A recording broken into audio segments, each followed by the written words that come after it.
El título del mensaje del día de hoy es la exaltación de Cristo. La exaltación de Cristo. Y como vimos y dijimos, nos concentraremos en los versículos 9 al versículo 11. Y hoy día nos haremos una de las preguntas más fundamentales que todo hombre debe contestar en su vida. Y esta pregunta es: ¿quién es Jesús? ¿Qué y quién dices tú que es Jesús? ¿Qué significa el nombre de Jesús para ti? ¿Quién es Jesús para ti? Y esta respuesta es fundamental, esta pregunta es fundamental debido a que su respuesta evidencia y tiene relación con la vida y la muerte.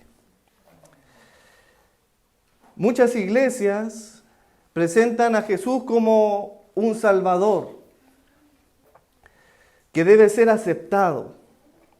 Presentan a Jesús como un Dios que necesita ser aceptado, a quien el hombre debe abrir su corazón y dejar entrar a Jesús en su vida.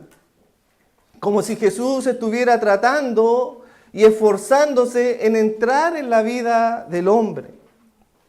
Pero el que debe ser aceptado no es Jesús, sino que tú y yo debemos ser aceptados por Él.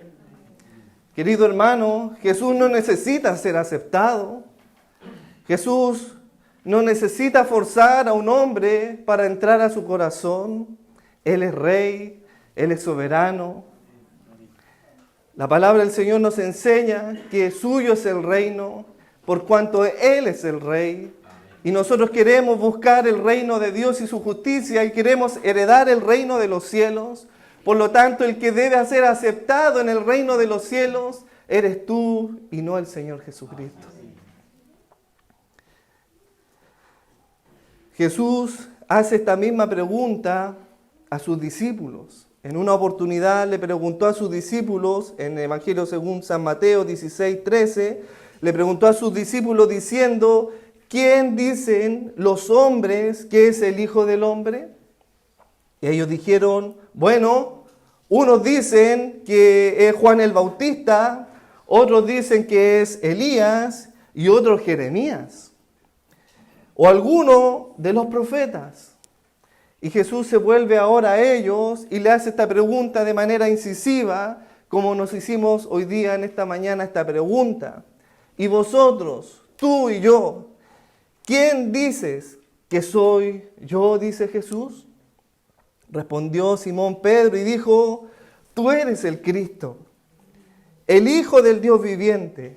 Entonces respondió Jesús: bienaventurado eres, Simón, hijo de Jonás, porque no te lo reveló carne ni sangre, sino mi Padre que está en los cielos. De manera que, ¿quién es Jesús? Es revelado por el Espíritu Santo de Dios en la vida del creyente. Y esta es la idea aquí, que solo aquellos que tienen el Espíritu Santo de Dios en su vida pueden llamar y reconocer a Jesús como su Señor. De manera que los que no tienen el Espíritu Santo de Dios en su vida no pueden reconocer a Jesucristo como su Señor y Salvador. Parece contradictorio esto lo que estamos diciendo frente a la realidad de muchas iglesias carismáticas que tienen una forma de confesión donde llaman adelante a su público y le hacen repetir esa oración o confesión de fe, de que aceptan a Jesucristo como su personal y único Salvador, y quizás en esa oración ellos ya se sienten cristianos. Pero como dijimos, no es que el hombre debe aceptar a Jesús, sino que Jesús debe aceptar al hombre. Y en estos versículos que hemos leído, veremos 4 aspectos de la exaltación de Jesucristo como Señor y Salvador. 4 aspectos de la exaltación de Jesús como Señor. Número 1, la fuente de exaltación, versículo 9. Número 2, el título de la exaltación, también está dentro del versículo 9. Número 3, la respuesta de la exaltación, versículo 10. Y para su gloria es el versículo número 11, el punto número 4.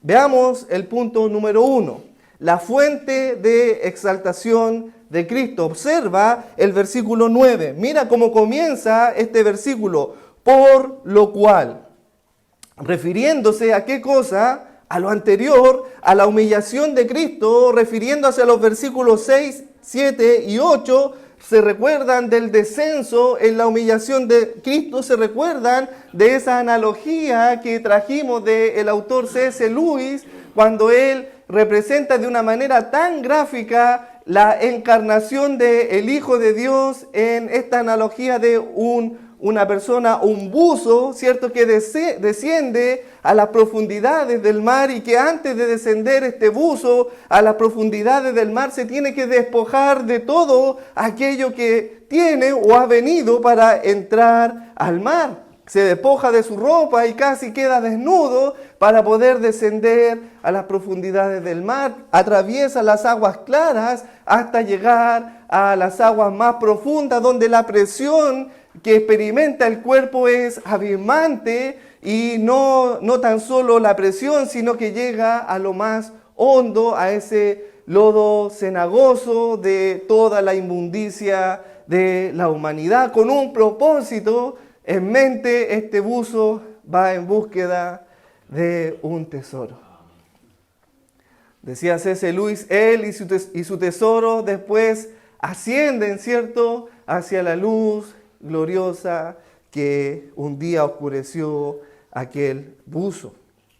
Y este descenso comienza en el versículo número 6. Observe el versículo número 6. Descendió al no tener por estima el ser igual a Dios como cosa a que aferrarse. Siguió descendiendo al despojarse de sí mismo, de no hacer uso de sus privilegios y prerrogativas divinas para no experimentar aquella humillación. Descendió al tomar forma, ¿se acuerdan de esa palabra? Morfe, que había una distinción entre morfe y esquema. Él tomó una forma de siervo, de esclavo, descendió al punto de humillarse en ser semejante a los hombres, y estando en la condición de hombre, con todos los atributos limitados de una naturaleza humana, siguió ese descenso hasta humillarse a sí mismo, haciéndose obediente, queridos hermanos, aquel Hijo de Dios a quien toda la creación le obedece. Él tuvo que aprender obediencia y siguió descendiendo hasta lo más bajo de su descenso, donde está la podredumbre de toda la humanidad. Ese lodo cenagoso, el cieno de la inmundicia del hombre, descendió a lo más bajo hasta la muerte, y no tan solo la muerte, sino la muerte de cruz, aquella cruz que estaba reservada por Dios para los malditos.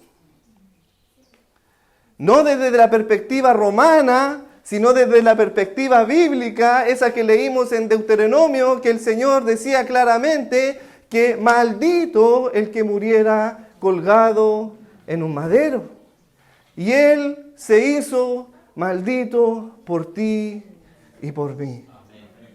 Y vimos esa narrativa hermosa cuando el sol encubrió su rostro, el sol se oscureció, cuando Dios apagó la luz.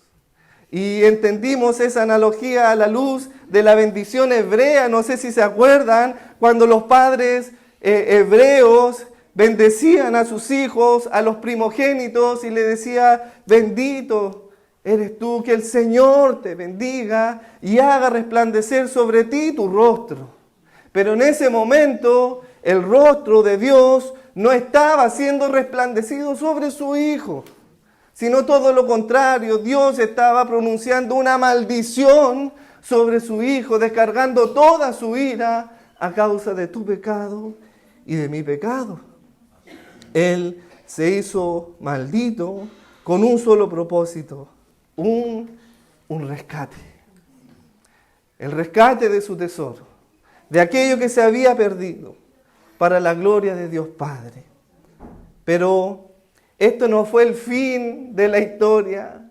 Aquí comienza ahora lo más hermoso que podemos contemplar en la obra perfecta de Cristo, aquello que hemos cantado en esta mañana. Cuán grande es el nombre de nuestro Señor, por cuanto es el único de ser exaltado. Y aquí comienza el ascenso de nuestro Señor Jesucristo. Después de estar en ese lodo cenagoso, empieza a emerger hacia la superficie de una manera esplendorosa. Observa lo que dice nuestro versículo 9, por lo cual, mira, Dios también le exaltó hasta lo sumo. Aquí ocupa esta palabra griega, hiperipso. Nosotros ocupamos aquí casi 5 palabras, le exaltó a lo sumo, pero este verbo griego está en una sola palabra, hiperipso, que significa ser exaltado en sobremanera. Y sabe, me encanta porque este es el único lugar en la Biblia en que está esta palabra. No hay ningún otro lugar en la Biblia dado algún hombre que sea exaltado, sino en este lugar para referirse al único digno de ser exaltado, que es el Hijo de Dios. Esta palabra se ocupa solamente aquí en las Escrituras, para referirse a Jesucristo. La exaltación que experimenta ahora el Señor Jesucristo no tiene precedente alguno.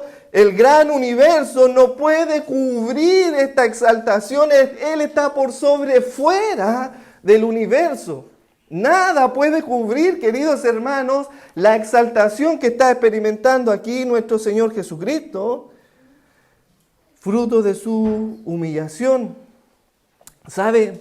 Observaba cómo Dios ha exaltado a algunos hombres en la Escritura. Por ejemplo, Dios enalteció el nombre de Job frente a Satanás cuando le preguntó el Señor a Satanás y le dijo: ¿no has considerado a mi siervo Job, que no hay otro como él en la tierra, varón perfecto y recto y temeroso de Dios y apartado del mal? Dios exaltó aquí la vida de Job. También Dios exaltó, por ejemplo, la vida de Noé al decir de él que era un varón justo y era perfecto en su generación. Génesis 6:9. Dios también exaltó el nombre de Abraham al llamarle su amigo y padre de la fe. Santiago 2:23 nos dice que y se cumplió las escrituras que dice: Abraham creyó a Dios y le fue contado por justicia. Y observe cómo Dios llama a Abraham y fue llamado amigo de Dios. ¡Qué exaltación experimenta estos hombres! Dios también exaltó el nombre de Moisés al decir de él: mi siervo Moisés es fiel en toda mi casa, cara a cara hablaré con él. Y claramente y no por figuras, y verá la apariencia de Jehová. Números 12:7. Moisés, aquel varón, era muy manso, más que todos los hombres que habían sobre la tierra. Cada uno de estos nombres, de estos personajes bíblicos, quedaron escritos aquí en las Escrituras y fueron exaltados. Pero el único que ha sido exaltado a lo sumo es el nombre de su Hijo Jesucristo. Esta exaltación que experimentaron estos hombres palidecen a la exaltación del Hijo de Dios.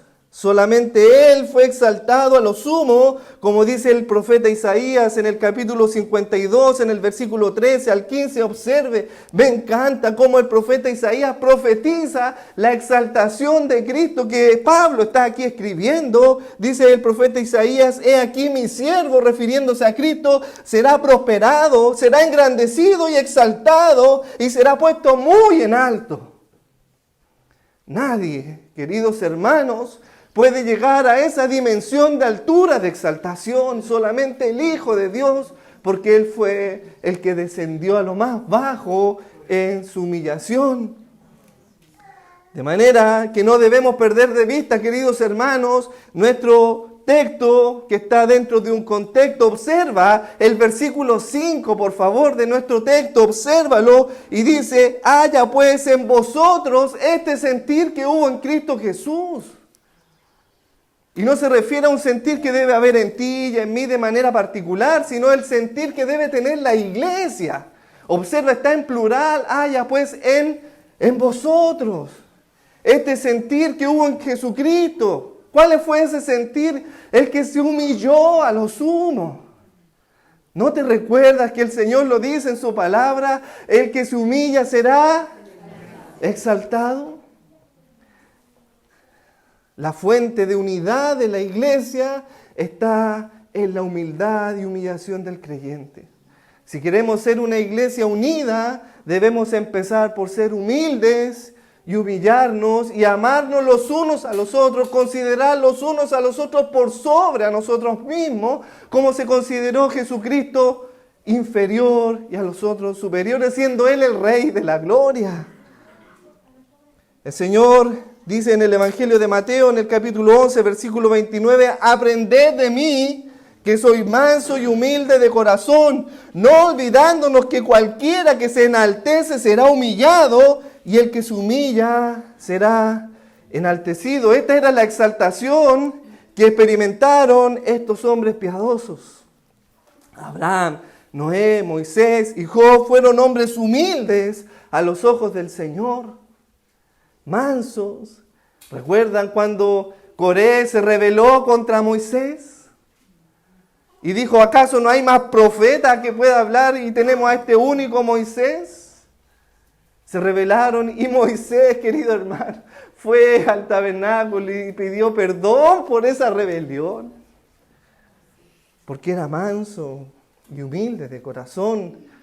Pero cuando alguien se rebela contra tu vida, cuando alguien te pasa a llevar con el codo, ¿cómo es tu reacción? ¿Es la de un manso y humilde como tu Señor, que fue abofeteado? ¿Te recuerdas la humillación que fue escupido en su rostro? Cuando tú experimentes aquella humillación, ¿qué saldrá de tu corazón? ¿Estás siguiendo el camino de la humildad y la humillación de tu propia carne? ¿O quizás tu vida refleja la exaltación de tu propio nombre? ¿Busca que tu nombre sea exaltado? ¿Quieres ser un varón de renombre? ¿Que otros conozcan tu nombre, tus títulos y tus credenciales? ¿O buscas que el nombre de Cristo sea exaltado en tu vida? Que puedas decir como Pablo dice, ya no vivo yo, sino Cristo vive en mí. Y todo lo que vivo en la carne lo vivo por Él y para Él. De los apóstoles, yo he sido el que he trabajado más que todos estos. Pero no yo, sino la gracia de Cristo en mí.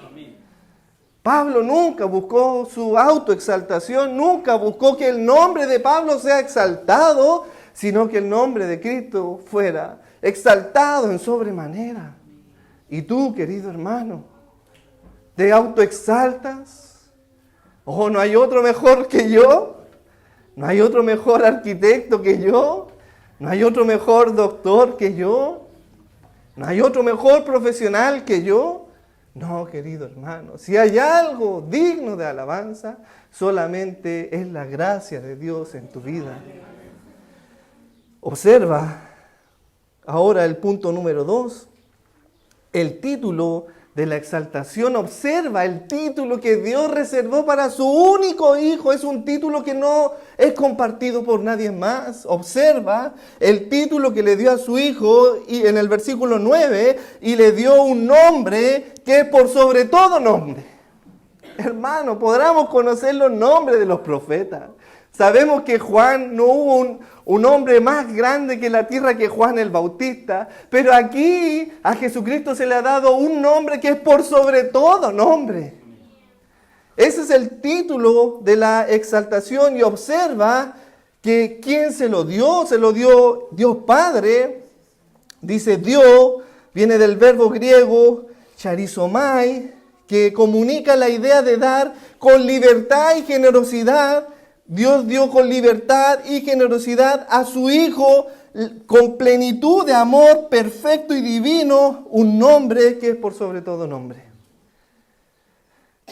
Este nombre no es cualquier nombre, sino uno que sobresale por todos los otros. Es un nombre que solamente pudo heredar el Hijo de Dios. El escritor de Hebreos nos revela que Jesús fue hecho tan superior a los ángeles, queridos hermanos, cuando heredó más excelente nombre que ellos. Hebreos 1:4. Me encanta esa cita, hermano. Cristo Jesús fue hecho tan superior a los ángeles cuanto heredó más excelente nombre que ellos. Cuando escuchamos al ángel Gabriel, ¿cierto? Cuando escuchamos el nombre del ángel Miguel, vemos que estos dos grandes ángeles eran enviados por Dios, pero Jesús hereda un nombre que es por sobre todos estos nombres angelicales. Pablo, en su epístola a los Filipenses, no revela, sino hasta el versículo 11, cuál es ese nombre que Dios le dio a su Hijo. Y ese nombre es Señor, Curios. Señor es el título de majestad, autoridad, honor y soberanía. Y sin embargo, y esto me encanta, queridos hermanos, esto me fascina. Esto me encanta porque la revelación de las Escrituras es progresiva, y Pablo pudo ver este nombre que se le reveló a él, que Jesucristo es el Señor, pero Juan, que llegó hasta los 90, ¿cierto?, en sus Escrituras, le fue dado y revelado el nombre que Jesucristo heredó. Vamos, por favor, junto a mí, a Apocalipsis 19, versículo 11. Por favor, vamos con nuestras Biblias a Apocalipsis 19, versículo 11, y observarás cuál es ese nombre que heredó el Hijo de Dios,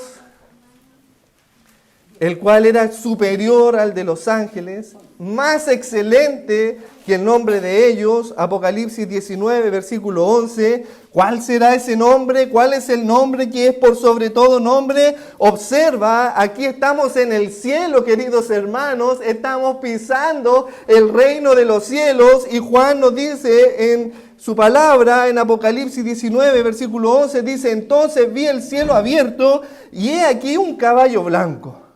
Y el que lo montaba se llamaba Fiel y Verdadero, y con justicia juzgaba y peleaba. Sus ojos eran como llamas de fuego, y había en su cabeza muchas diademas, y tenía un nombre escrito que ninguno conocía sino él mismo.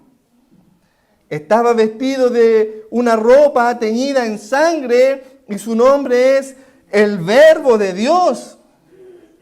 Pero Jesucristo ya era conocido como el Verbo de Dios, ¿cierto? Juan lo reconoce como en el principio era el Verbo, y el Verbo era Dios, y el Verbo era con Dios, pero este todavía no es el nombre. ¿Cuál es entonces el nombre? Bueno, avancemos, y los ejércitos celestiales, vestidos de lino finísimo, blanco y limpio, le seguían en caballos blancos. De su boca sale una espada aguda para herir con ella las naciones, y él la regirá con vara de hierro, y él pisará el lagar del vino de su furor y de la ira del Dios Todopoderoso, y en sus vestiduras y en su mulo tiene este nombre escrito.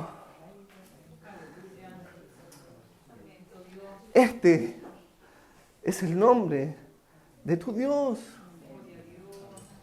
Rey de Reyes y Señor de Señores.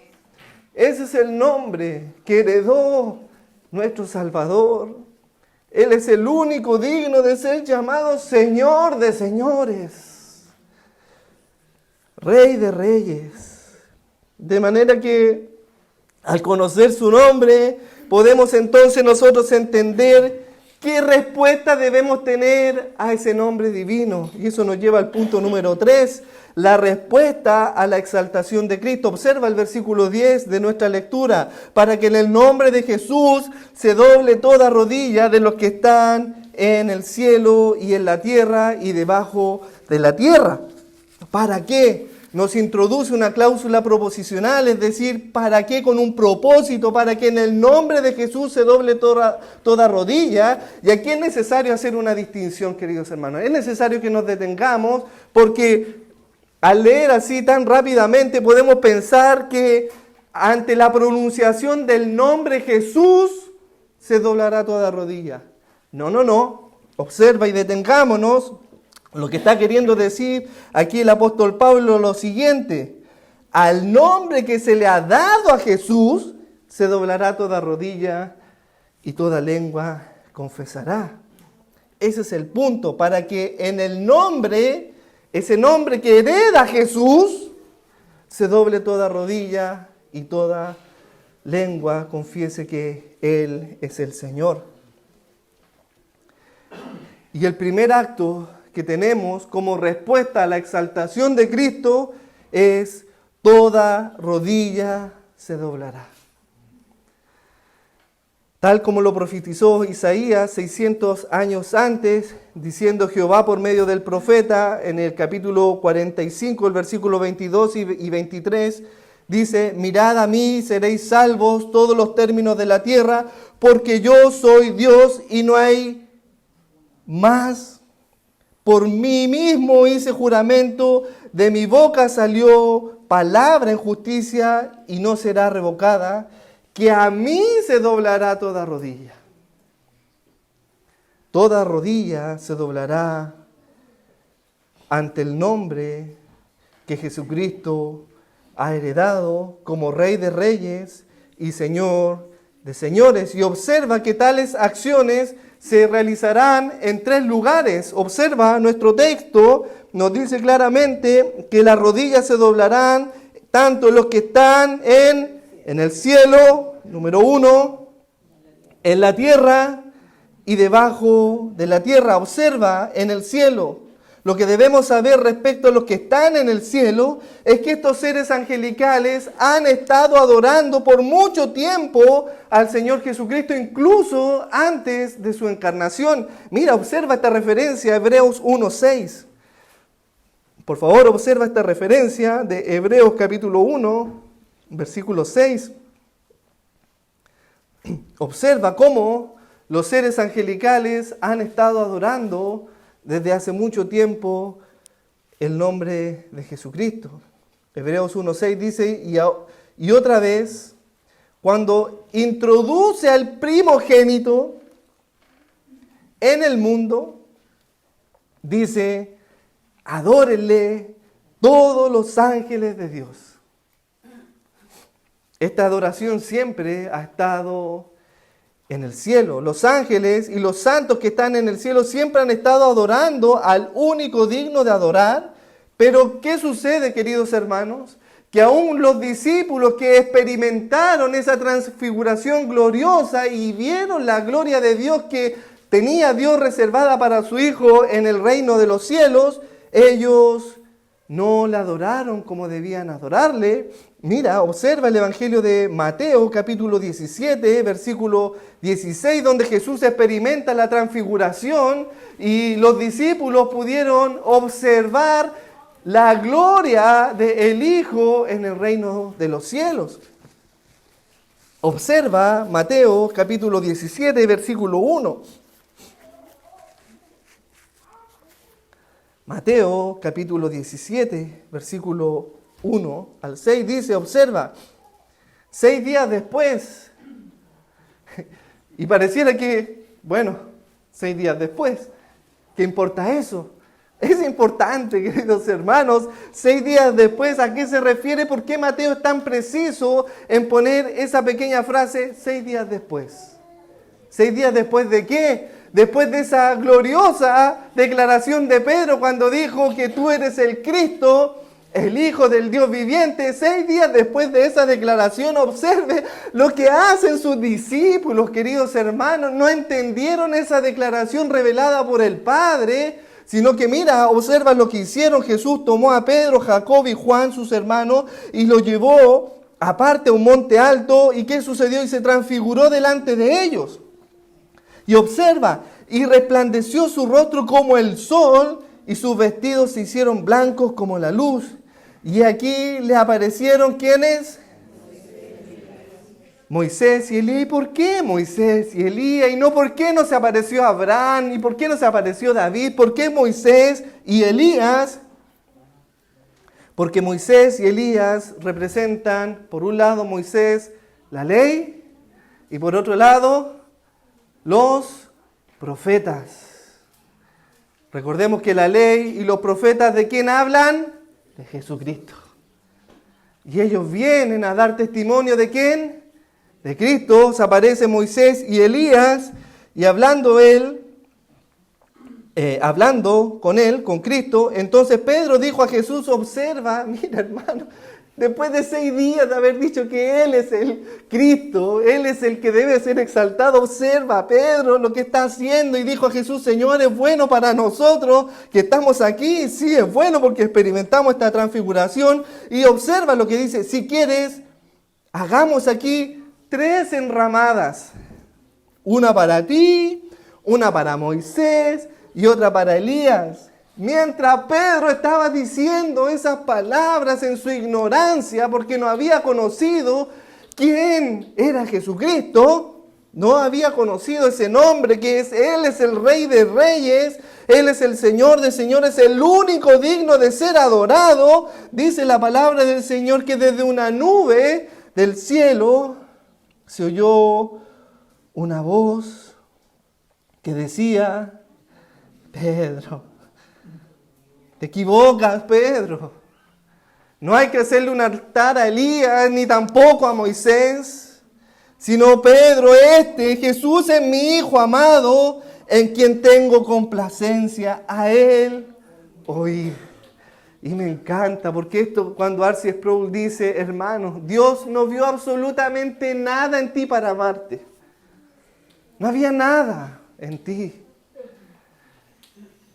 En el único que podía ver algo bueno, digno de amar, y en quien Dios tenía plena complacencia, es en Cristo. En Él tengo complacencia. Y sabe, queridos hermanos, si tú estás en Cristo Jesús, como lo estamos hoy día por misericordia, Dios tiene complacencia en amarte. De la misma manera que amó a su Hijo, Él te ama por cuanto tú estás en Cristo. Observa, no sé si recuerdas, cuando Felipe halló a Natanael y le dijo, hemos hallado aquel de quien escribió Moisés en la ley, así como los profetas, a Jesús, el hijo de José de Nazaret. Ese era el propósito de por qué estaba Moisés y Elías, para declarar que Jesucristo, de ellos y de Él, ellos hablaban de Él. Solamente Jesús es el Hijo amado de Dios. Observa la segunda parte, el segundo lugar donde toda rodilla y toda lengua confesará es en la tierra. Aquí habrán 2 grupos, queridos hermanos, de creyentes. 2 grupos de personas, los que han creído y los que no han creído.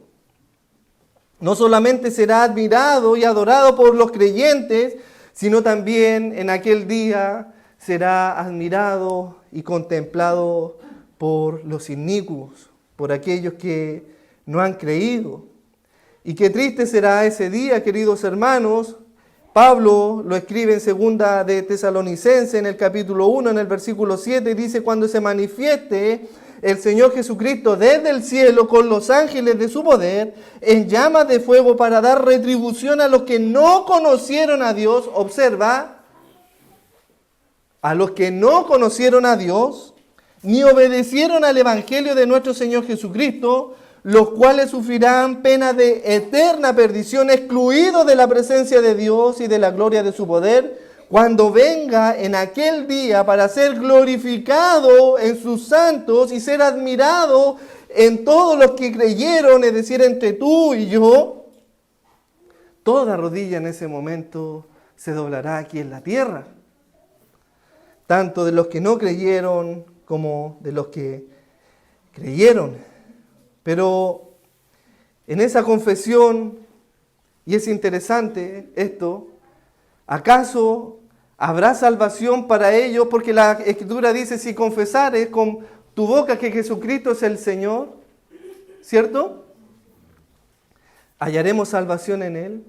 Pero estos hombres están confesando ahora que Jesucristo era realmente el Señor, pero no habrá oportunidad ya para ellos, por cuanto no habían conocido al Señor. De manera que aquí se cumple eso que nosotros muchas veces citamos, donde el Señor dice, muchos me dirán en aquel día, este día. Cuando venga el Señor Jesucristo, en aquel día muchos le van a decir, pero Señor, Señor. Observa el nombre que le fue dado, ¿cierto? Curios, Señor, Señor, no profetizamos en tu nombre y en tu nombre no echamos fuera demonios y en tu nombre, observa el énfasis del texto, en tu nombre, en tu nombre, en tu nombre hicimos muchos milagros, mas ellos no conocieron verdaderamente el nombre que es por sobre todo nombre. Y el Señor les declarará, nunca os conocí, apartados de mí, hacedores de maldad. Ese será el día más terrible para aquellos hombres que no conocieron el nombre de nuestro Señor Jesucristo. Sin embargo, hay un punto más bajo de sufrimiento, que es el tercer lugar donde toda rodilla se doblará, y es debajo de la tierra. Observa nuestro texto, para que en el nombre de Jesús se doble toda rodilla de los que están en el cielo y en la tierra y debajo de la tierra, aquellos que murieron sin fe. Ellos también doblarán sus rodillas delante de nuestro Señor Jesucristo, reconociendo su nombre, que es por sobre todo nombre, y reconociendo que sus nombres no están escritos en el libro de la vida. ¡Qué día más terrible! Cuando te halles delante de la presencia de Dios y tu nombre no se haya escrito en el libro de la vida. No sé si recuerdas esa parábola del Señor Jesucristo de Lázaro y el rico. Tantos detalles que hay en esa parábola, que el rico no tiene nombre en esa parábola, pero Lázaro, que era el pobre, que no tenía nombre en la vida, pero aquí tiene nombre y se llama Lázaro.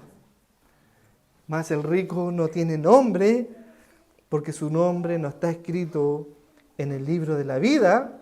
Y en esa parábola vemos cómo el rico da voces diciendo, Padre Abraham, observa, él conocía las Escrituras. Por algo le estaba llamando Padre Abraham. Ten misericordia de mí y envía a Lázaro, a ese pobre, para que moje la punta de su dedo en agua y refresque mi lengua. ¿Por qué razón?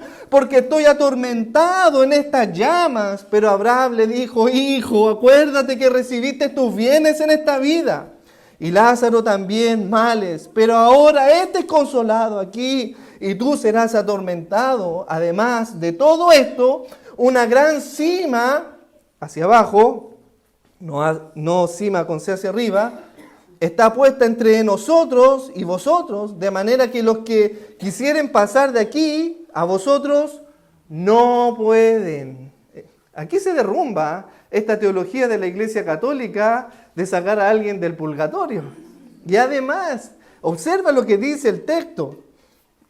El rico le dice y le ruega, te ruego pues, Padre, que le envíes a Lázaro a la casa de mi padre, porque ¿qué cosa? Tengo 5 hermanos, para que les testifique, a fin de qué cosa, de que ellos vengan al conocimiento y entiendan que hay un lugar de tormento.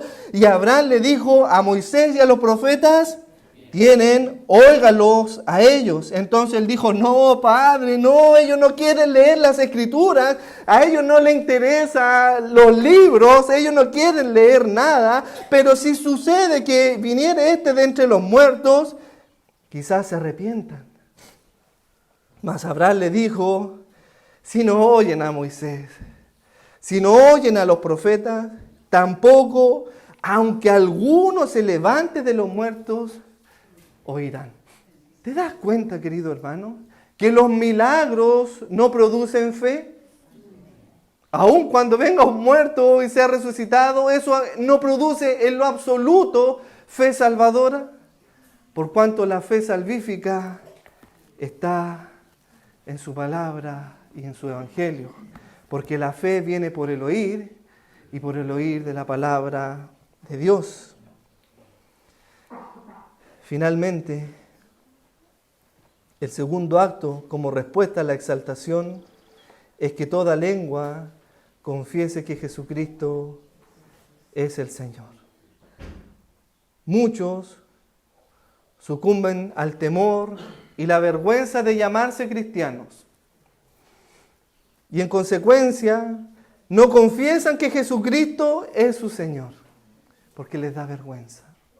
Les da vergüenza en su trabajo, les da vergüenza en su colegio, les da vergüenza en su universidad, les da vergüenza declarar y confesar con su lengua que Jesucristo es su Señor. Y ellos quizás esperan llegar al reino de los cielos para en ese momento confesar que Jesucristo es su Señor. Pero querido hermano, no debemos esperar el reino de los cielos para confesar con nuestra lengua que Jesucristo es nuestro Señor, sino que al ver ese tormento que les espera a aquellos que no han conocido al Señor, con mayor razón debemos confesar que en Cristo hay salvación. Como dice Hechos 4:12, en ningún otro hay salvación, porque no hay otro nombre, nuevamente, bajo el cielo dado a los hombres en quien podamos ser salvos. De manera que somos embajadores, como dice Pablo a los Corintios, que en el nombre de Cristo, como si Dios rogase por medio de nosotros, os rogamos en el nombre de Cristo, reconciliados con Dios. Esa es la confesión que deben haber en nuestras bocas. Confesar a Jesucristo como el Señor, como el único medio para alcanzar salvación. Llamar a tus hermanos, a tus amigos al arrepentimiento y que vengan a los pies de nuestro Señor. No olvidando que cualquiera, pues, que confiese delante de los hombres, yo también le confesaré delante de mi Padre que está en los cielos. Quizás tú te niegas en confesar a Jesucristo como tu Señor frente a los demás. Entonces, un día, Él te negará. Por cuanto tú le negaste aquí y no le confesaste como tu Señor, Él también te negará. Por último, y finalmente, el punto número 4, el propósito de la exaltación de Cristo. Observa cómo finaliza este versículo: para la gloria de Dios Padre, aquel que merece toda gloria, por cuanto Dios no comparte su gloria. Él es el único de recibir toda la gloria. Y como Jesús está en el Padre, observa lo que dice cuando ora y intercede por sus discípulos en San Juan 17:24, Padre, aquello que me has dado, es decir, tú y yo, por misericordia de Dios, quiero que donde yo estoy, también ellos estén conmigo. ¿Para qué cosa? Para que tú y yo veamos la gloria de Jesucristo que el Padre le ha dado. Porque me has amado desde antes de la fundación del mundo, dice el Señor Jesucristo a su Padre. ¿Quieres saber qué harás cuando llegues al reino de los cielos? ¡Wow, querido hermano! Contemplarás la gloria de Dios. Contemplarás la hermosura de Jehová. Verás su gloria. Verás la gloria de su Hijo. Y le conocerás. ¿Y sabes lo que te sucederá? ¿Sabes lo que te sucederá cuando estés en ese lugar? Cuando mueras y partas de esta tierra hostil y llegues a la presencia del Señor y estés ahí frente a Él cara a cara, te sucederá lo mismo que le sucedió al apóstol Juan al ver la gloria de Dios, que en consecuencia de su gloria, el resplandor del fulgor de su gloria, Juan dice, cuando le vi, dice Juan, caí como muerto a sus pies, queridos hermanos. Caí muerto, rendido a sus pies. Y como Isaías dice, estoy muerto, porque estamos en el lugar más santo, frente al Dios santo, 3 veces santo. Y Juan cayó rendido a sus pies, y esto es lo hermoso, en Apocalipsis 1:17, observa, esto es hermosísimo. Juan cae muerto a sus pies, y él observa, el Señor Jesucristo, puso su diestra sobre mí, dice Juan, diciéndome, oh, no temas, Juan. Qué hermosas palabras. No temas, Juan. Estás aquí. No estás en el otro lugar, así que no temas, Juan.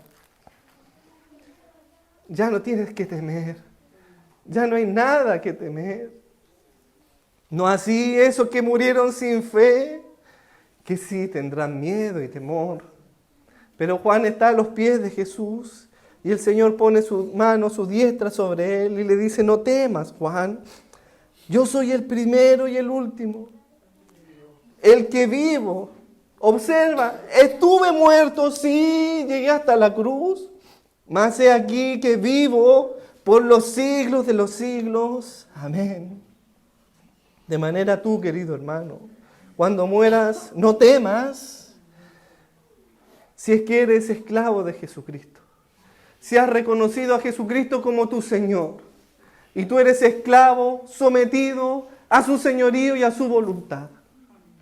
Que todo lo que haces busca agradarle a Él, y buscas obedecerle a Él por medio de su palabra. Él te dirá, tal como le dijo a Juan, no temas.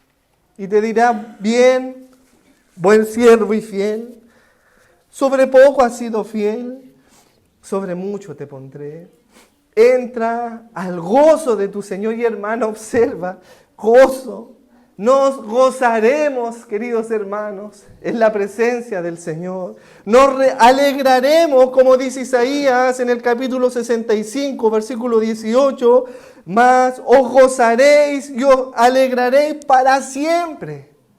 Hermano, cuando uno experimenta una alegría y un gozo, quisiera que ese momento no terminara, porque nuestro corazón está tan rebosado de alegría, pero ese momento, esa alegría y ese gozo será para siempre, en la presencia del Señor. Para siempre nos gozaremos y nos alegraremos. Observa en qué cosas nos alegraremos, en las cosas que Él ha creado para ti y para mí en el reino de los cielos. Porque aquí que yo traigo a Jerusalén alegría y a su pueblo gozo. Y observa, no solamente tú te gozarás, sino que dice, y me alegraré con Jerusalén, dice el Señor. Nos regocijaremos con Él, gozaré con mi pueblo.